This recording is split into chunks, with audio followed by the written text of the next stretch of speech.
The entire idea behind all of this is that you, the lifter, can control your body athletically and fix your faults in the short term and the long term by exclusively focusing on your brace, your aim, and your tempo. So if you have watched episodes 1 through 6, you now have an extensive understanding of these principles, how to feel them, and how to control them from neutral positions and with simple movement.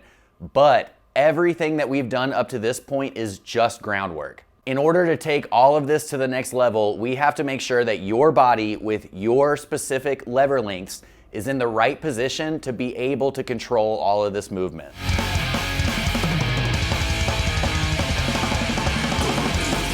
Finding the exact positions that your body should be in, like how wide to put your feet or what angle to point your toes, can be a really challenging thing to figure out, and it changes and it's different for every single person.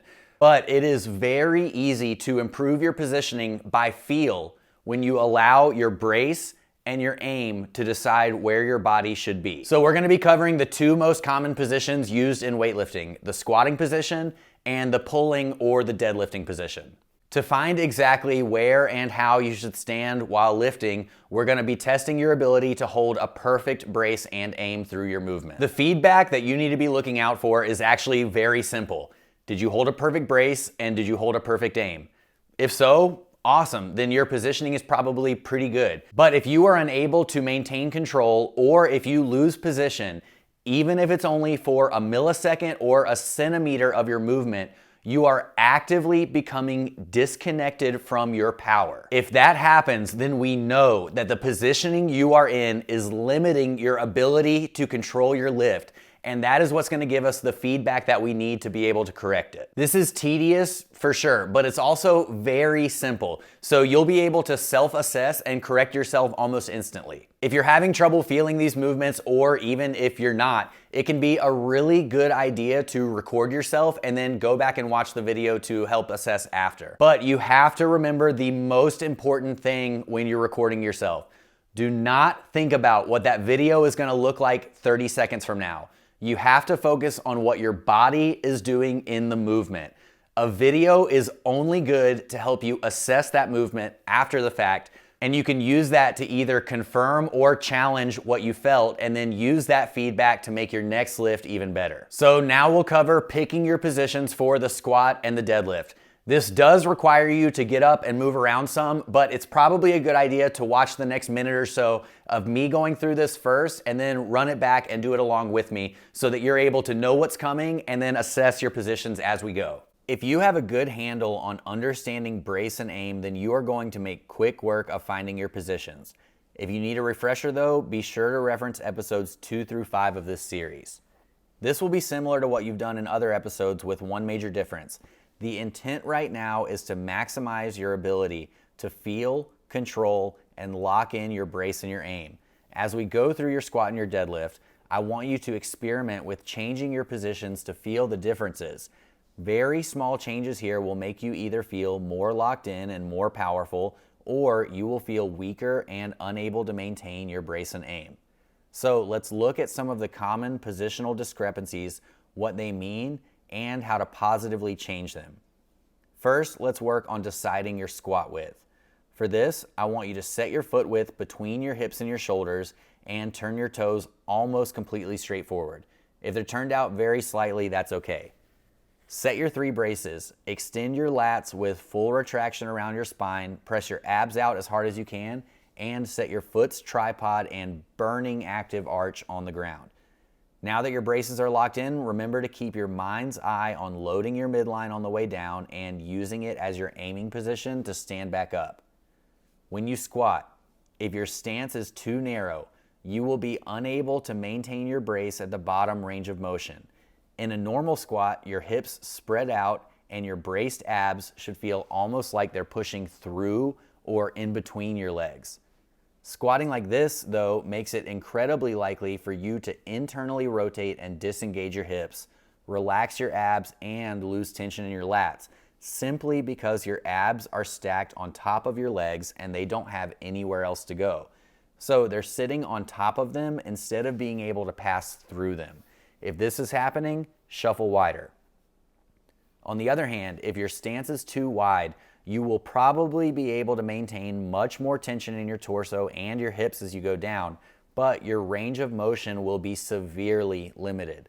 Odds are, with any weight, you won't be able to maintain good control of your braces, and I'll bet you don't feel like your feet are very strong right now either. When you find that sweet spot for your width, though, you will feel consistent and strong in your braces and your aim for every single inch of that squat. Your braces will stay rigid, and your feet should feel like hands, evenly building tension against the floor and then pushing away. You should be able to get parallel or a little lower, but don't worry if your range of motion seems high. We'll talk about why that's okay in a little bit, but first we need to cover your foot angle. Even when you find the sweet spot for your width, you may still have a tendency to release your bracing during your movement, which is where we can play with this. As your hips close during a squat, the joints connected to your legs create torque, which allow for more power to be produced in your body. When your feet are facing straight forward, you maximize your ability to produce torque, but you are limiting your range of motion, meaning you will not go as low as you could if you were to angle out slightly. If you go too far, you may have range of motion, but you just lost your torque, meaning you negate your ability to build and use tension in your hips to help you squat. Turning your toes out slightly allows you to create torque in your hips and also allows for more range of motion in your movement without sacrificing brace quality. And most importantly, when I find the foot angle that works best for me, I can feel a noticeable difference in my ability to hold tension throughout the entire rep. So remember what your feedback is for this. What are your braces like? Can you see or feel any loss of position from your back, your abs, or your feet? What about your aim? Do you feel like you're able to collapse along and extend back up your midline by focusing on aiming with your feet on the floor? If you've had trouble up to this point locking into a singular aiming position, or if any of your braces have been really hard to hold on to, experimenting with these slight variations might really help these concepts click for the first time. Now let's go over the deadlift. The absolute most important thing to keep in mind here is that just because the barbell is now in front of you does not change what you're trying to do with the bar and also how you control your body to get that job done. Your body will be in a different position because the barbell is, but the way that you brace does not change and the way that you aim does not change. Perform a few deadlifts with both a clean grip and with a snatch grip, experimenting with toe width and angle, and see if you're able to make slight changes that help you feel more consistent in your brace and your aim. Remember, taking a video here is great because you can immediately reference the similarities or the differences between what you felt and what the lift looks like. Also, while this might happen in your squat too, it seems much more common in the deadlift. Pay close attention to any tendency to flare your feet out, collapse your arches in, or sweep toward your heels or lean in towards the ball of your feet. This is incorrect and it is a compensation for poor positioning. Again, just like the squat, if you are unable to maintain a singular point of aim along the front edge of your heel, try adjusting your positions to simplify and correct the movement. It may really surprise you to find out how similar it feels for your body to perform a squat and to perform a deadlift, even though those two movements look different from the outside looking in. But the reason it all feels the same is because you are now actively focusing on the main goal, which is make the barbell go all the way up, versus micromanaging every little muscle in your body between here and there. It would be funny if it wasn't a shame, but odds are the primary goal of transferring power into the barbell used to be an afterthought, or at best, something that you could hope happened if everything else went well.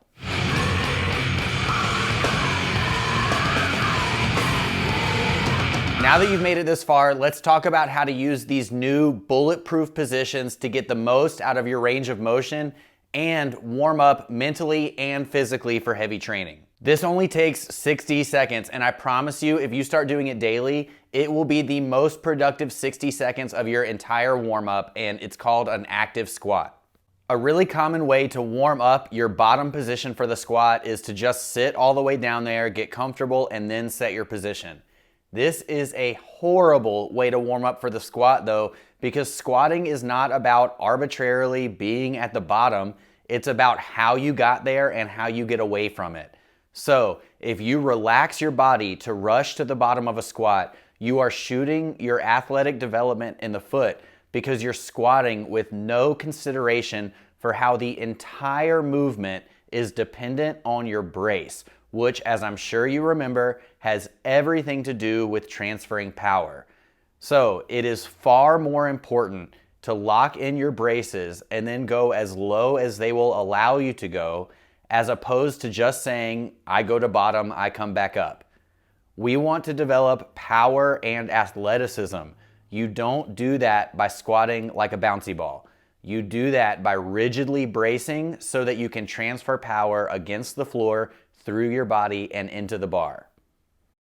Active squats warm up your functional range of motion because they prioritize your brace, which is the only way that you should be squatting anyway. With frequent practice, this is also the best method that I found for increasing somebody's squatting flexibility. To do an active squat as part of your warm-up, cool down, or any time at all, put a bar on your back and go through the same braces that I've told you to go through 100 times at this point. And then all you do is sit as low as you possibly can in a squat for a full 60 seconds without letting go of anything. You'll have to take tiny sips of air and you will probably sit very high initially, but it will shock you how after a few seconds, you're magically going to start lowering without actually trying to. You will feel good, stable tension building in your hips. That's the torque we talked about earlier. And you will actively lower your functional and powerful range of motion in the squat. After the 60 seconds is over, be careful not to release any tension from your brace and use your aim through the front of your heel to extend all the way back up your midline. If you do an active squat and it feels like the longest 60 seconds of your life, then you did it right. I know that the very first time you do this, you're gonna feel the difference in tension, control, balance, and power that it gives you in your squatting positions. And when you do this, you're really gonna feel what it's like to prioritize power and strength development in your movements, as opposed to just putting a bar on your back and doing an exercise to make it look like something.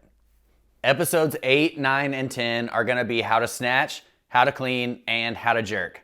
If you've been with me over the past 80 minutes of video, then your understanding of how to control your body and how to prioritize putting power into the barbell is better than most weightlifters. At this point, I know that I don't even have to sell you on it, because if you've been doing all of the simple tests and movements, you feel the difference, absolutely. So now that we have extensively covered the building blocks of how you're able to control your lifts, we're gonna be able to jump into it pretty fast. And now that you are lifting correctly, your lifts are gonna start getting better immediately.